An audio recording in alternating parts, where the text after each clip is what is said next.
Il y avait dans l'arche 3 choses se rapportant à l'histoire d'Israël en tant que peuple. Le vase d'or contenant la manne, la verge d'Aaron qui avait fleuri et l'étape de l'Alliance. Hébreux 9:4, Exode 16:33, Nombre 17:18.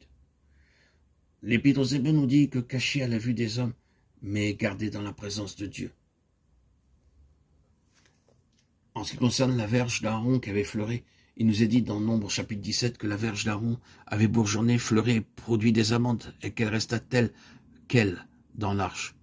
Quand les anciens d'Israël murmurèrent contre Moïse et Aaron et contestèrent leur autorité, Nombre 16, 1, 3, Dieu avait confirmé par ce miracle l'éclosion à la vie de cette verge morte, qui les avait élevés à la position qu'ils occupaient, et que c'était par la puissance et l'autorité divine qu'ils agissaient. C'est seulement par la puissance divine de résurrection que l'on peut devenir serviteur de Dieu. Beaucoup proclament avoir l'autorité divine pour leur travail, mais il n'y a aucun signe de fleurs ou d'amande. La verge dans l'arche avec ses fleurs et son fruit nous rappelle le genre de service que Dieu voulait. Il y avait 250 princes qui ambitionnaient de devenir comme Moïse et de conduire le peuple. Ils pensaient avoir toutes les qualifications requises pour conduire le troupeau de Dieu. Mais Dieu ne pouvait pas les utiliser. Il choisit seulement Moïse et Aaron. Et il les avait éprouvés et testés durant de nombreuses années dans le désert, avant que ne leur soit donnée cette grande responsabilité. Il en est ainsi avec tous les serviteurs de Dieu. Ils doivent être préparés au travers de durs labeurs dans l'expérience du désert, jusqu'à ce qu'ils connaissent réellement la puissance de la résurrection dans leur vie. Quand tout au début nous venons à Dieu, nous sommes semblables à une verge ordinaire, sèche, et pendant longtemps nous ne voyons que peu de fruits. Mais lorsque nous nous livrons entièrement entre ses mains et nous laissons le temps de travailler, nous entrons dans la nouvelle vie.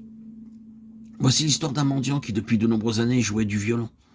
Les gens habituellement jetaient une demi-pièce ou deux dans la boîte et continuaient leur chemin. Un jour, un homme passa, lui demanda de lui prêter le violon et joua une musique délicieuse. Rapidement, il recueillit de la foule rassemblée une somme importante qu'il donna au mendiant. Ce vieux mendiant avait eu ce violon pendant bien des années, mais n'en tirait que des notes aiguës et n'avait jamais ramassé plus de quelques pièces de monnaie. Lorsque le vrai musicien en joua, il rendit les belles et douces notes du maître.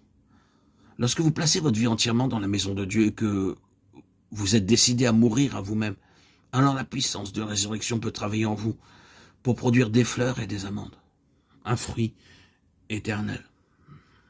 C'est le message de la verge d'Aaron pour nous. Il nous faut à chacun d'entre nous connaître réellement la puissance de la résurrection dans nos vies. Ainsi, nous deviendrons de véritables serviteurs de Dieu.